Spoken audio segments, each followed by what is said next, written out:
That's Clint Sorenson, CIO of Ascentus Asset Management. Good timing for a little macro discussion to break things up, Clint. Hope you're having a nice Friday. Let's start big picture, your bird's eye view. And then if you could, I know you guys operate with what you call the GRIP framework, which I think is fascinating. If you want to walk our viewers through what that is. Yeah, Alex, thanks for having me. Pleasure. And yeah, it's a great time to be alive. Interesting time to be an investor for sure. So I'll take a step back. At Ascentus, what we like to do is really focus on big megatrends, so secular megatrends that we can identify that we think are driving potential investment returns over the long run. And then we look at those through the lens of a more cyclical approach to understanding the macro environment. And that's our GRIP framework. So the GRIP framework stands for, it's just an acronym, stands for growth. And again, we're not trying to make a call on whether we're in a recession or heading into a recession or make any predictions. It's simply about measuring and mapping the things that typically lead to economic growth. So we look at leading economic indicators. Conference Board would be a classic example of leading economic indicators. We look at financial conditions, housing market, and then we look at things like real wages. We look at personal consumption expenditures. So what are we doing from a consumption perspective? And that tells us, at least from our view, are we accelerating from a growth perspective or decelerating? We then look at risk appetite, that's the R. And so we look at a ton of different measures. We have price-based, and then we have relative strength-based. So we kind of arm wrestle asset classes. And we're trying to understand from that perspective, are we rotating? Where are the areas of opportunity? What are the areas that are breaking out and showing strength? What are the areas that are demonstrating weakness? And what does that tell us about the overall environment? Does it confirm the growth picture? Is it telling us something different? Is it giving us indications of inflation? And that goes to the I, which is the next piece. And that's the inflation. Are we accelerating or decelerating? We look at market-based measures of inflation. So we'll look at Brent crude, we'll look at gasoline prices, we'll look at the ratio between treasury inflation protected securities and traditional treasuries. And all of this kind of gives us an amalgamation of data that helps us understand where inflation is heading. Are we accelerating or decelerating? And then lastly, that tells us what's going on from a policy perspective. So is the Fed positioned? Are we still in this environment of fiscal dominance where money printing is kind of the path of least resistance? What does that mean for asset classes? What does that mean for investment returns?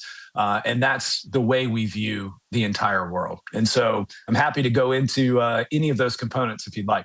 Well, Clint, I'm just going to say thank you because, this will go up on YouTube or where it goes. And this gives our opportunity for our viewers who are mostly self-directed investors to just hit pause and replay and walk through a professional framework to building a portfolio. But based on your framework, you don't need to go through the secret sauce. You did a pretty good job of giving the layout. Where are the answers right now? How are you guys positioned given sort of your analysis? Where's the takeaway? Yeah, so we got three big megatrends that we've been writing about for quite some time that we think are shaping long-term investment opportunities. And really the U.S. in our view is in the catbird seat. So we have a tremendous strategic advantage here. So the first one is deglobalization. It's hard to unsee that, but think about that within the context of what happened in COVID. We're focused on this reindustrialization in the U.S. You have a lot of redundancy. You have supply chains being moved. You have onshoring, nearshoring. We think that's a significant advantage in areas like U.S. infrastructure and real assets, for instance, right? So that's a key area. Number two is AI, and we call this technological disruption. It's not just AI, but AI is kind of front and center right now. And so we think there is no second place. I like to call it the Ricky Bobby economy. If you're familiar with Talladega Nights, if you're not first, you're last in AI. And we don't believe there's a second place. And so the U.S. really has to focus intently on dominating that. And where that comes into is the physical constraint. We've underinvested in metals and mining. We've underinvested in copper. 50,000 tons of copper on average are needed per data center. We need 27 tons of copper on average per megawatt. We've underinvested in that infrastructure. And now we're realizing that we have to spend a tremendous amount of money, which goes to the third trend, which is what I call fiscal dominance or money printing. The money printing is not going to stop. And so from that, we want to have structural allocations to inflation hedges. So this is a very different environment from what we faced kind of post-GFC or global financial crisis, where we had a really deflationary backdrop, low rates. You could do quantitative easing at any point, and that would really help juice the market, the wealth effect. You ended up getting this K-shaped economy where the top 10% are now responsible for 50% of consumption. We think that's shifting. It's that regime shift opens up a lot of opportunities. Number one, think about the energy bottleneck in AI. So companies that are vertically integrating in that space. One area we like, which is quite controversial right now, or one company, is SpaceX in that instance.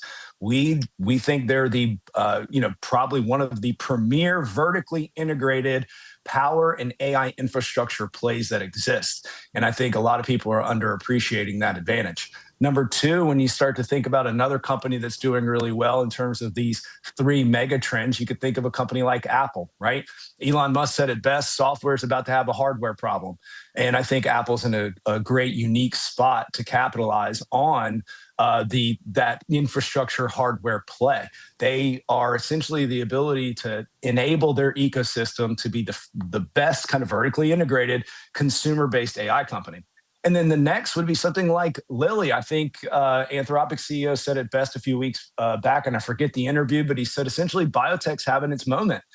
We've seen biotech, pharma, healthcare all break out to the upside, all-time new highs. So companies like Lilly, Eli Lilly, who are have proprietary data set going back 150 years. They've got 1,000 NVIDIA Blackwell GPUs. They're testing on all this data. That data moat's very real. And I think you're going to start to see accelerated product delivery, drug development.